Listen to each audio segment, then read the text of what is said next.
Hello students, आज हम लोग डिस्कस कर रहे हैं work done by tension.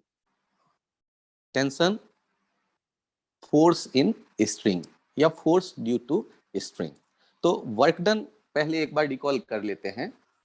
Work done के लिए हम लोगों ने देखा है F डॉट डी आर, ये है वर्क डन का जो फॉर्मूला हर एक तरह के केस में ये एप्लीकेबल है। और इनके जनरली हम लोग दो कैटेगरी बना लेते हैं। फॉर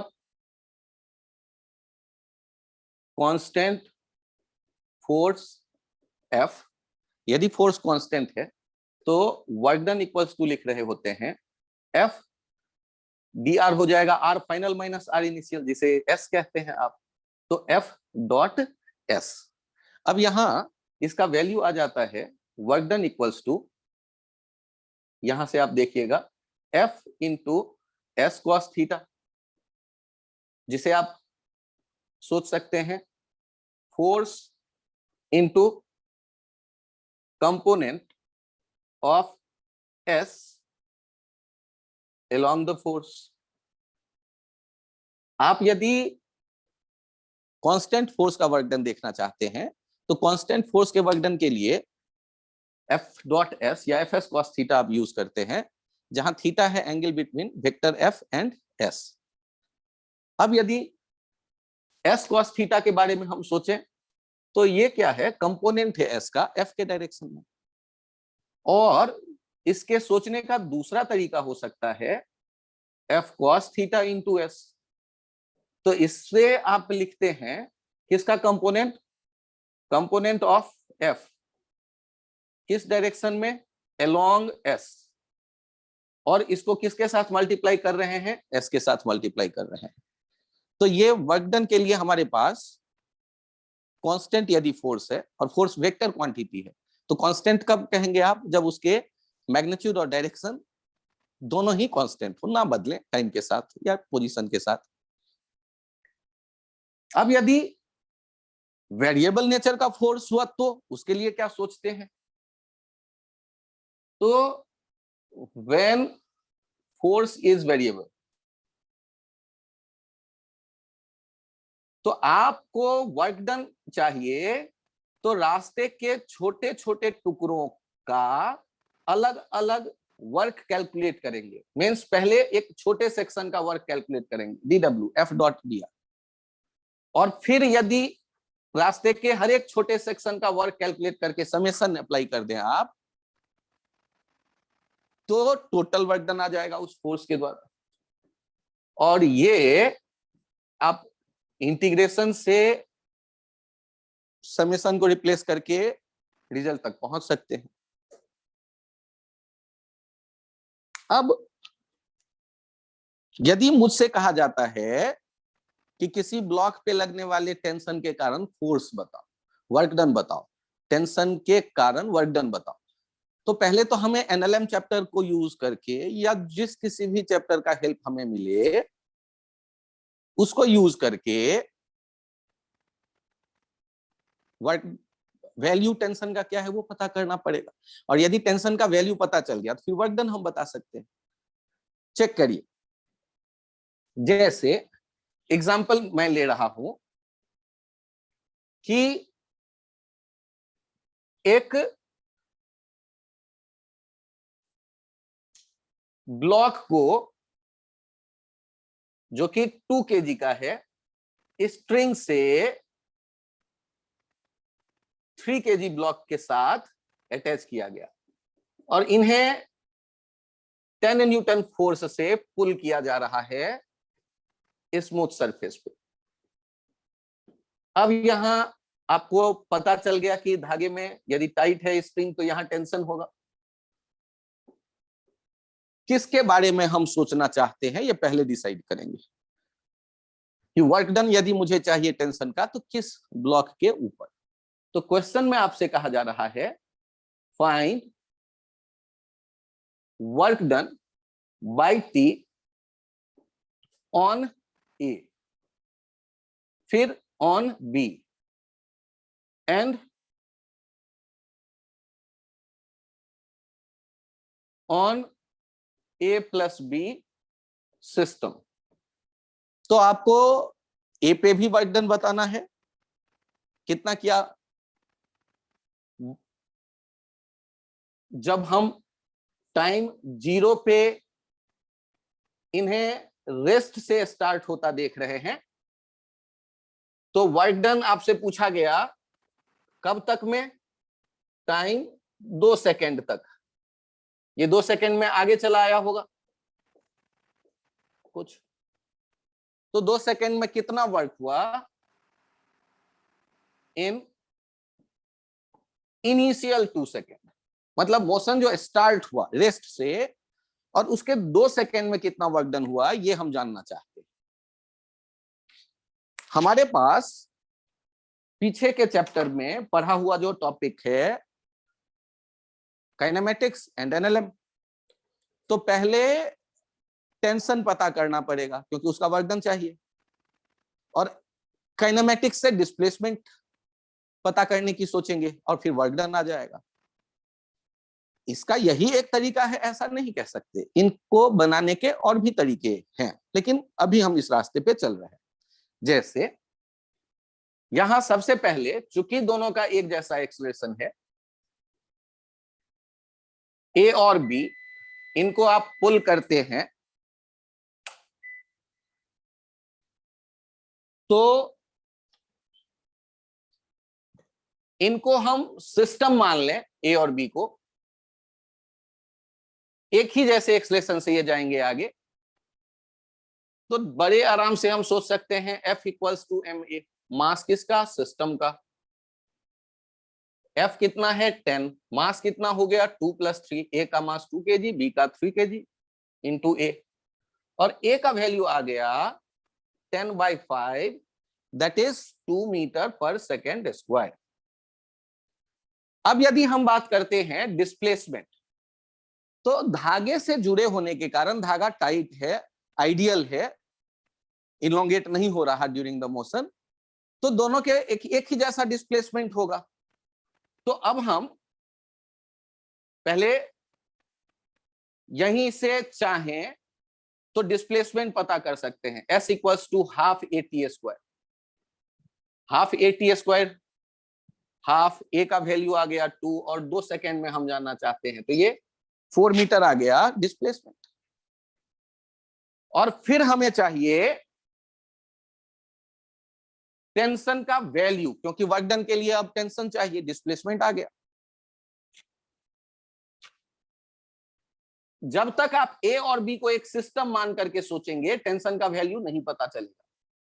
तो आपने ए को अब सिस्टम माना, जो कि a 2 metre per second square के एक्सेलरेशन से आगे जा रही है। तो इसके लिए न्यूटन्स लॉज ऑफ मोशन से F net equals to M A सोचेंगे, टी बराबर एम ए, एम है दैट इज 2 और ए है 2, तो ये आपको पता चल गया 4 न्यूटन। अब यदि मैं टेंशन का वैल्यू पता कर चुका ए पर लगने वाला धागे के कारण, तो आइडियल स्ट्रिंग में दोनों एंड पे एक जैसा टेंशन होता है और अपोजिट डायरेक्शन में यहां दिख रहा है। क्यों? क्योंकि टेंशन का डायरेक्शन ए के लिए जब देख रहे हैं तो वो पुल किया जा रहा है राइट टुवर्ड्स राइट, और बी भी पुल किया जाएगा क्योंकि धागा कभी पुश नहीं कर सकता, लेकिन बी पुल किया जाएगा टुवर्ड्स लेफ्ट।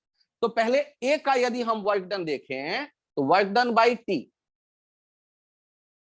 ऑन ए, तो ये कैसे देखेंगे, T into S into cos 0। क्यों? क्योंकि S भी है राइट की तरफ, डिस्प्लेसमेंट भी है राइट की तरफ, टेंशन भी है राइट के डायरेक्शन में, तो यहां 4 इंटू 4 दैट इज 16 जूल आ गया work done by T on ए।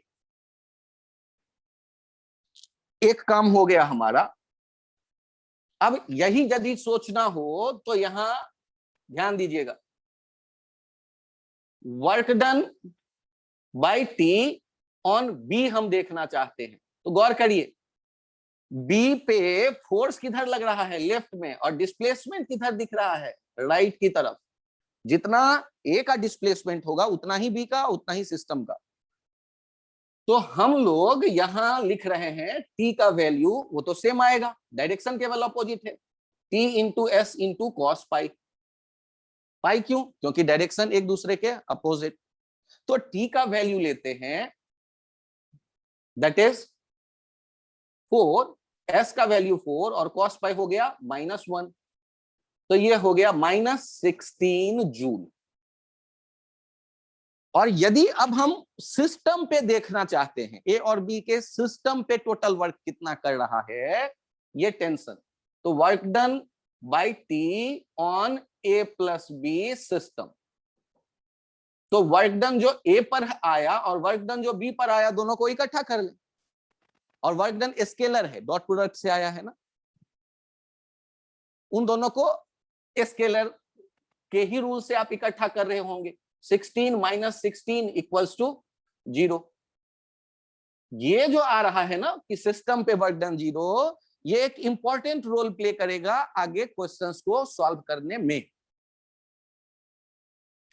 आप ध्यान रखिएगा कि सिस्टम में यदि धागे के कारण आप वर्क डन देख रहे हैं तो हमेशा सिस्टम पे वर्क डन 0 आएगा, किसी एक पे पॉजिटिव, किसी दूसरे पे नेगेटिव, टोटल 0।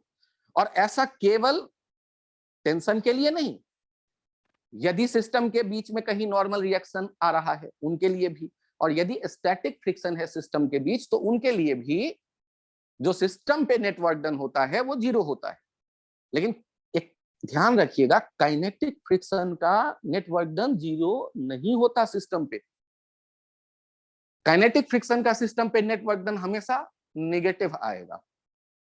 और उसका कारण इस तरह से याद रखिए कि काइनेटिक फ्रिक्शन सिस्टम का कुछ ना कुछ एनर्जी हीट में कन्वर्ट कर देगा, टेम्परेचर राइज करने में यूज होगा।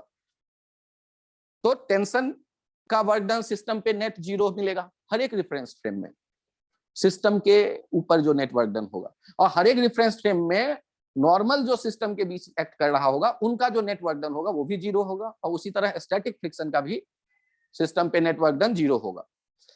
लेकिन काइनेटिक फ्रिक्शन में फिर कह रहा हूं एक बार कि उनका नेट वर्क डन 0 नहीं होता, नेट वर्क डन नेगेटिव होता है। और सिस्टम का कुछ ना कुछ एनर्जी वो कन्वर्ट कर देता है हीट में, जो टेम्परेचर राइज करने में यूज होते हैं। यहां वर्क डन का एक इंटरेस्टिंग पॉइंट आता है कि F.S, जिसे आपने कहा FS cos थीटा, तो cos थीटा पॉजिटिव भी हो सकता है, cos थीटा नेगेटिव भी हो सकता है। इसी कारण से वर्क डन पॉजिटिव भी हो सकता है, नेगेटिव भी हो सकता है, और वर्क डन 0 भी हो सकता है किसी भी फोर्स से। अब गौर करिए, यहां एक लिफ्ट में आप देख रहे हैं एक ब्लॉक को, 6 kg का एक ब्लॉक है और ये ऊपर की तरफ एक्सेलरेटेड है 2 मीटर पर सेकेंड स्क्वायर के एक्सेलरेशन से। और इनिशियल वेलोसिटी टाइम 0 पे जो हम देख रहे हैं ये है 4 मीटर पर सेकेंड टाइम 0 पे। और आपसे कहा जा रहा है find work done by tension T on 6 kg block shown in initial 2 second. 2 second में कितना वर्क डन करेगा टेंशन 6 kg ब्लॉक पे, ये हमें पता करना है। तो जब तक कुछ नहीं कहा गया रेफरेंस फ्रेम के बारे में, ध्यान रखिए ग्राउंड फ्रेम का यूज करते हैं। जैसे न्यूटन को, आपको तो न्यूटन के नाम से सेब का पेड़ याद आता है, तो सेब का पेड़ यदि उसी के नीचे बैठ के न्यूटन ने न्यूटन्स लॉ अप्लाई किया तो आपको लॉ बनाया, तो आप भी जब सोचना चाहते हैं तो उसी को, ग्राउंड फ्रेम को ही जनरली यूज करिए। तो ग्राउंड फ्रेम मींस पेड़ के नीचे बैठ गए और तब ऑब्जर्वेशन लीजिए। और उसके बाद जब कुछ नहीं कहा जाता है तो रेफरेंस फ्रेम वो ग्राउंड फ्रेम। न्यूटन से कम आप थोड़े ना है, ये ध्यान रखिए। तो अब यहां सबसे पहला पॉइंट आएगा सॉल्व करते समय कि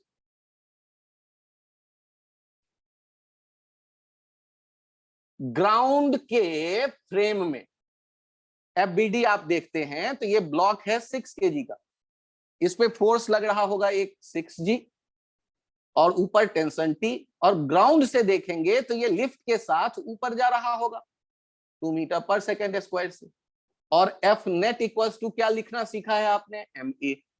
तो T और 6G में किसको बड़ा मानेंगे, तो किधर जा रहा है ब्लॉक, लिफ्ट के साथ ऊपर, ग्राउंड से आप देख रहे हैं, तो ऊपर जो फोर्स ले जा रहा है दैट इज T, तो T को बड़ा मानेंगे, T minus 6G equals to 6A, T equals to 6G plus A, और यहां पर आ गया 6 10, G का value 9.8 metre per second square, generally यही यूज करते हैं, लेकिन हम लोग क्वेश्चन में देख लेते हैं कि क्या दिया गया है, और अपने जो रेगुलर क्लासेस रहता है इसमें G10 लेके चल रहे होते हैं कि टाइम थोड़ा सा वहां आपका बचता है। तो G का value 10 metre per second square, और मोस्टली क्वेश्चन में भी लिखा गया रहता है कई बार, तो मैं यही लेके चल रहा हूं, अभी यही दिया गया है, मान लेता हूं 10 प्लस 2, और ये हो गया 72 न्यूटन। ये तो हमने एक देखा कि आखिर टेंशन का वैल्यू क्या होगा, और frame word, reference frame word important है। आप यदि ग्राउंड फ्रेम में है, जैसे वर्क डन भी आप सोचेंगे तो कुछ नहीं चर्चा किया गया, तो कहां से ऑब्जर्वेशन लेना है डिस्प्लेसमेंट के लिए, तो ग्राउंड फ्रेम से। तो आपके मन में यह विचार आएगा कि सर यदि रेफरेंस फ्रेम बदल करके वर्क डन पूछे तो क्या अलग आंसर आएगा, तो मैं कहूंगा हाँ, क्योंकि डिस्प्लेसमेंट जो होता है ये इस बात पे निर्भर करता है कि ऑब्जेक्ट का मूवमेंट हम कहां से देख रहे हैं।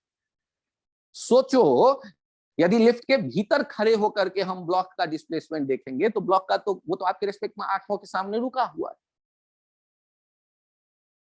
तो जब डिस्प्लेसमेंट ही नहीं हुआ तो लिफ्ट फ्रेम में टेंशन का ब्लॉक पे वर्क डन 0 होगा, क्योंकि लिफ्ट के भीतर से जब हम ब्लॉक देखेंगे तो हमारे और ब्लॉक के बीच में जो डिस्टेंस है वो फिक्स है, तो ना हम कहीं हमें लगेगा कि ब्लॉक जो है वो रुका हुआ है, तो हमारा ऑब्जर्वेशन लिफ्ट रेफरेंस फ्रेम में जब ऑब्जर्वेशन देखेंगे तो ब्लॉक का डिस्प्लेसमेंट 0, तो वर्क डन क्या हो जाएगा 0। तो मींस अलग अलग रेफरेंस फ्रेम में अलग अलग वर्क हो सकता है किसी भी फोर्स का, लेकिन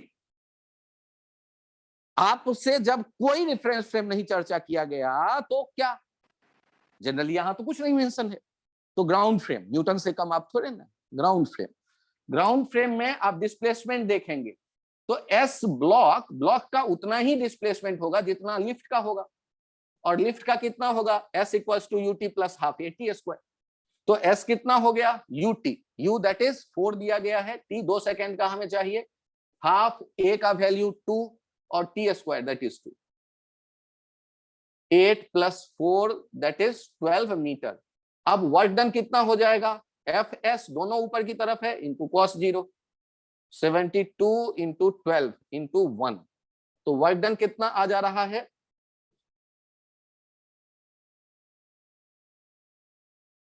864 जूल, 864 जूल।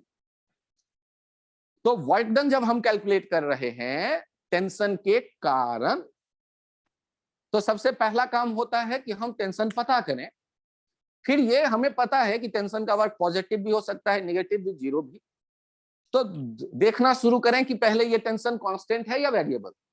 तो अभी इस केस में हमें कांस्टेंट मिला, और कांस्टेंट के लिए हमें पता है एफ एस कॉस थीटा, लेकिन आप कहोगे कि सर यदि टेंशन वेरिएबल हुआ तो आप क्या करोगे, तो वेरिएबल होने पे एक ही काम करना होता है, रास्ते के हर एक छोटे छोटे सेक्शन का अलग अलग वर्क कैलकुलेट करके उनको इकट्ठा करेंगे, का मतलब कि आप एक छोटे सेक्शन का वर्क लो और वर्क डन लिख करके डीडब्ल्यू लेकर फिर इंटीग्रेट कर लो या समेशन यूज करो।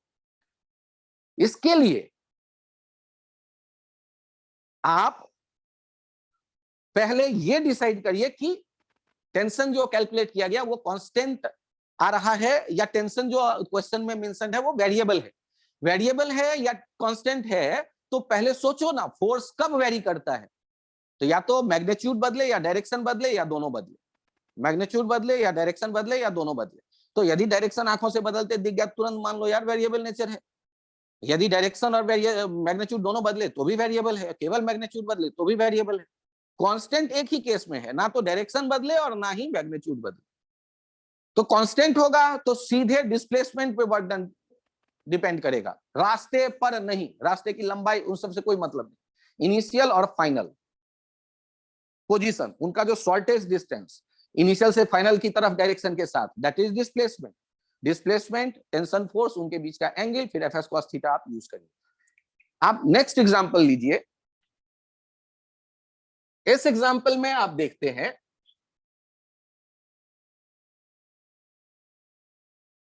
कि एक बॉल, पेंडुलम बॉल, ये एम मास का है, एल लेंथ के धागे से टंगा हुआ, और इस पे एक फोर्स एफ लग रहा है, एक टी है और एक एम जी है। और ये एफ जो है, इस फोर्स के कारण ये बॉल यहां तक चला आया, ए से बी तक धीरे धीरे आप ले आए। और एफ के बारे में मैं ज्यादा चर्चा नहीं कर रहा, क्योंकि मैं जानना चाहता हूं find work done by tension T on the ball M shown। आपको टेंशन का वर्क डन बताना है बिटवीन A टू B। यदि A से B में टेंशन की हम बात करते हैं तो वर्क डन के लिए क्या करना है, पहले यह सोचना है टेंशन वेरिएबल है या कांस्टेंट। आप इस पे विचार करिए कि वेरिएबल है या कांस्टेंट, इस पे आप काम करिए। तो सोचो, टेंशन का डायरेक्शन कैसे बताया गया है कि धागा केवल पुल कर सकता है। तो यदि यहां आप देखते हैं पुल करने का टेंडेंसी धागे का, तो ये तो अलग अलग पोजीशन पे धागा अपना डायरेक्शन बदल रहा है। और यदि डायरेक्शन बदल रहा है और हम वर्क डन देखना चाहते हैं, तो देखो छोटा सा डिस्प्लेसमेंट जो dr आप लेंगे वो क्या लेंगे, vdt। और ये बात सोचो कि कर्व पाथ पे वेलोसिटी किस डायरेक्शन में दिखाया जाता है, टेंजेंट के डायरेक्शन में। और टेंजेंट के डायरेक्शन में यदि दिखाया जाता है तो यहां 90 डिग्री आपको मिल जाएगा, क्योंकि क्लास 8th 9th में आपने ज्योमेट्री में पढ़ा था, रेडियस टेंजेंट पे 90 डिग्री बनाता है। तो किसी छोटे डिस्प्लेसमेंट में वर्क डन जो हो गया वो t into dr into cos 90, जो कि 0 हो गया। और ऐसे ही हर एक छोटे छोटे सेक्शन में कहीं भी देखेंगे तो डिस्प्लेसमेंट आएगा टेंजेंट के डायरेक्शन में और टेंशन होगा रेडियस के डायरेक्शन में। तो यहां जो आप समेशन पुटअप करेंगे तो जो वर्क डन देख रहे होंगे टी का, तो वो कितना आने वाला है, वर्क डन बाई टी 0। और वर्क डन बाई टी, ये जो टेंशन का 0 आया, इसके पीछे कारण हमने क्या देखा कि एक छोटा सेक्शन में देखा वो चेंज 90 डिग्री पे था, फोर्स और डिस्प्लेसमेंट, और हर एक छोटे सेक्शन में ऐसा ही। यहां एक और तरीका होता है इसे सोचने का, जो हमारे 11th 12th के लेवल में ज्यादा चर्चा नहीं किया जा सकता, लेकिन फिर भी आप उनके बारे में आगे चल के समझेंगे, सुनेंगे, और आसान है, समझ में आ जाएगा। जब कोई फोर्स किसी खास पॉइंट की तरफ डायरेक्टेड होता है तो उसे सेंट्रल फोर्स कहते हैं। और सेंट्रल फोर्स का यहां चूंकि सेंटर से डिस्टेंस नहीं बदल रहा तो वर्क डन 0 होगा। यहां टेंशन सेंट्रल फोर्स के जैसे बिहेव कर रहा है। और सेंट्रल फोर्स से डिस्टेंस बदल नहीं रहा है। फोर्स का सेंटर वो पॉइंट होता है सेंट्रल फोर्स के जिस पॉइंट की तरफ फोर्स हमेशा डायरेक्टेड होता है, और उससे चूंकि इन पॉइंट्स का डिस्टेंस नहीं बदल रहा तो वर्क डन हम क्या कह देते हैं, 0। एक तरीका ये भी। तो वर्क डन जब भी हमें कैलकुलेट करना होता है तो वर्क डन के लिए फोर्स वेरिएबल है या कांस्टेंट, तो ये सोचें। यदि वेरिएबल है तो रास्ते के हर एक अलग अलग सेक्शन का आपको वर्क कैलकुलेट करके उनको सम करना पड़ेगा। सम करने का मैथमेटिकल मीनिंग होता है इंटीग्रेशन, इंटीग्रेट करना पड़ेगा। जैसे आपसे कहा गया म्यू है 0.2x, जब ब्लॉक आप देख रहे हो स्लाइड करने वाला x0 से x पोजीशन पर चला आया, तो यहां पर फ्रिक्शन जो दिख रहा है ये वेरिएबल नेचर का आ जाएगा। और यदि मुझे उसका वर्क डन चाहिए होगा 1 मीटर के लिए, तो हम यहां क्या करेंगे, हर एक छोटे छोटे सेक्शन के रास्ते के हर एक छोटे छोटे सेक्शन के वर्क को देखेंगे और फिर ऐड करेंगे। तो हर एक छोटे छोटे सेक्शन का क्या मतलब, वो बताने के लिए मैंने ये एग्जांपल ले लिया टेंशन से अलग हटके, कि रास्ते का एक सेक्शन का मतलब क्या। तो यहां पर यदि आपको लिखना पड़े एफ, तो क्या लिखेंगे आप, चूंकि मूव कर रहा है ब्लॉक, तो काइनेटिक फ्रिक्शन ये म्यू एम, ये म्यू एम जी, और म्यू का वैल्यू एक्स पोजीशन पे कितना 0.2x, यदि m दिया गया हो 5 और g का वैल्यू हो 10, 5 kg ब्लॉक दिया गया है और ये g का वैल्यू है 10, तो ये हो गया इंटू 5 इंटू 10, तो ये 10x आ गया। अब यहां dw छोटा सा डिस्प्लेसमेंट x वाले पोजीशन पे थोड़ा सा आगे लाते हैं, इनका यदि वर्क डन देखते हैं तो dw कितना हो जाएगा, फ्रिक्शन F इंटू ds, और माइनस क्यों, अपोजिट है तो cos पाई -1 हो गया, तो यहां पर वैल्यू आ जाएगा 10x dx, और इंटीग्रेट कर लेंगे 0 से 1 तक, तो ये हो गया 10x²/2, कहां से कहां तक 0 से 1, ये हो गया 10, 1²/2 माइनस 0²/2, और ये हो गया 5 जूल। तो वर्क डन हम लोग चेक करते हैं 5 जूल। यहां यदि आप इंटीग्रेट कर दें तो चेक कर लीजिए ना, 10 1²/2 आ जाएगा 5 जूल। शॉर्ट में सीधे आप देखना चाहे तो ये, और पीछे माइनस साइन क्यों है, ध्यान रखिए माइनस साइन क्यों लिया गया है, क्योंकि ये फ्रिक्शन और डिस्प्लेसमेंट जो दिख रहा है दोनों में 180 डिग्री का एंगल है, तो cos पाई -1 होता है, ये वहां पर मौजूद रहेगा। तो ये वेरिएबल नेचर का जब फोर्स हो तो हम या तो डायरेक्शन बदलता देखेंगे या मैग्नीट्यूड बदलता देखेंगे या दोनों बदल रहा होगा, तो ऐसे हम प्रोसीड कर सकते हैं। और सिस्टम पे नेट वर्क डन हमेशा ही क्या होगा, 0।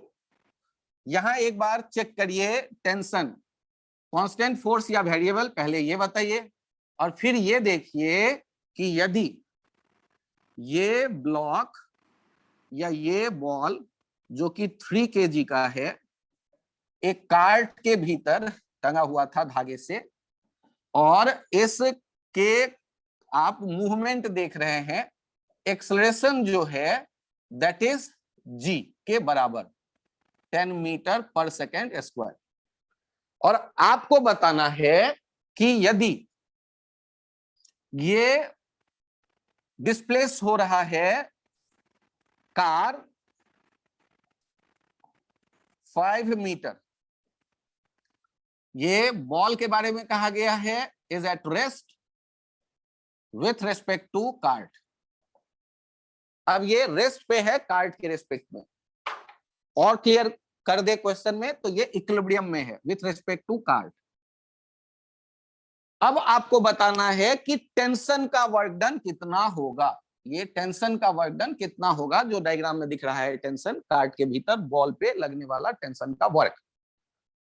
तो सबसे पहला काम क्या होगा कि टेंशन पता करें, फिर ये देखें कि उसका मैग्नीट्यूड या डायरेक्शन बदल रहा है या कांस्टेंट है, और फिर ये पता करें कि टेंशन और डिस्प्लेसमेंट के बीच एंगल कितना है। यदि वो ये सारी बातें हमारे पास अवेलेबल हो तो हमारा काम हो जाए।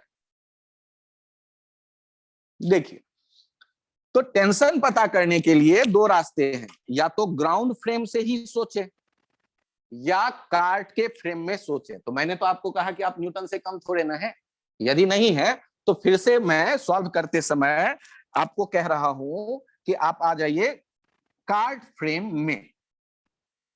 ये एक वर्टिकल से थीटा एंगल पे बॉल को देख रहे हैं। चलिए पहले ग्राउंड फ्रेम से ही देख लेते हैं। इन ग्राउंड फ्रेम, तो ग्राउंड फ्रेम में फोर्स के नाम पे केवल ये दो फोर्स है,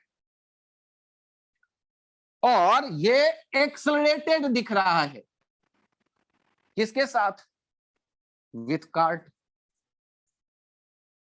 आप तो किसी पेड़ के नीचे बैठ के देख रहे हैं ना, observer.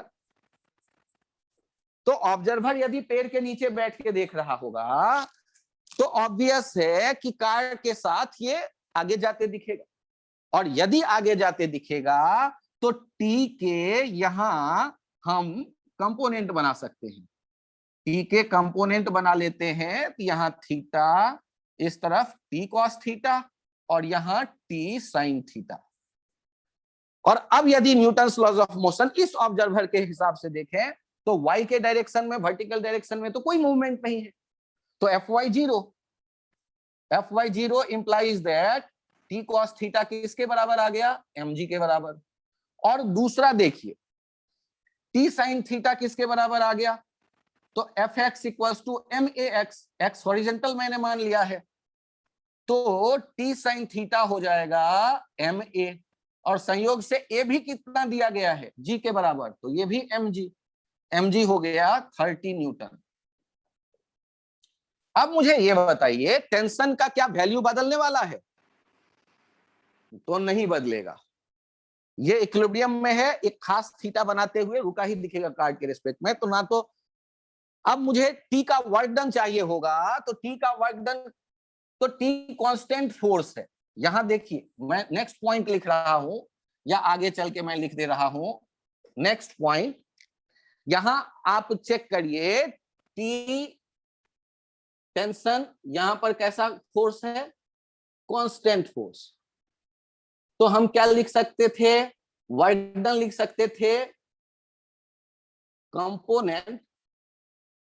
Component of force along the displacement into displacement। यहां चेक करिए वर्क डन के लिए आपने कितना देखा डिस्प्लेसमेंट, तो जितना कार्ट का डिस्प्लेसमेंट हुआ, और किस डायरेक्शन में? हॉरिजॉन्टल डायरेक्शन में। तो कार्ट का डिस्प्लेसमेंट कितना हुआ है? कार्ट का डिस्प्लेसमेंट यहां चेक करिएगा तो 5 मीटर क्वेश्चन में गिवन है, और जो का डिस्प्लेसमेंट मींस हॉरिजॉन्टल डायरेक्शन में आपको फोर्स दिख रहा है टी का component, that is T sine theta. और टी साइन थीटा हमने क्या देखा था? एम ए, और एम ए क्या था? एम जी, क्योंकि ए जी के बराबर दिया गया था 30 इंटू 5, दैट इज 150 जूल। ये वर्क डन बाई टी आ गया। सर टी साइन थीटा आपने लिया, टी कॉस थीटा छोड़ दिया, तो टी कॉस थीटा 90 डिग्री पे है एस के, और वैसे भी डिफिनेशन में क्या था? Displacement into component of displacement, component of force in direction of displacement. तो डायरेक्शन हॉरिजॉन्टल है डिस्प्लेसमेंट का, और उस डायरेक्शन में टेंशन का कंपोनेंट है टी साइन थीटा, जो एम जी के बराबर आ रहा है। तो इन सारे क्वेश्चंस में हमने कोशिश ये की कि टेंशन का वर्क डन कैलकुलेट करें, और टेंशन का जो नेट वर्क डन होगा सिस्टम पे, ये हमेशा जीरो होता है। टेंशन का नेट वर्क डन जीरो होने से कुछ रिलेशंस जो एनएलएम में हमें हेल्प करता है हम निकाल सकते हैं। एक एग्जांपल उसका मैं ले रहा हूं। यहां एक एक्टोड मशीन टाइप चेक करिए,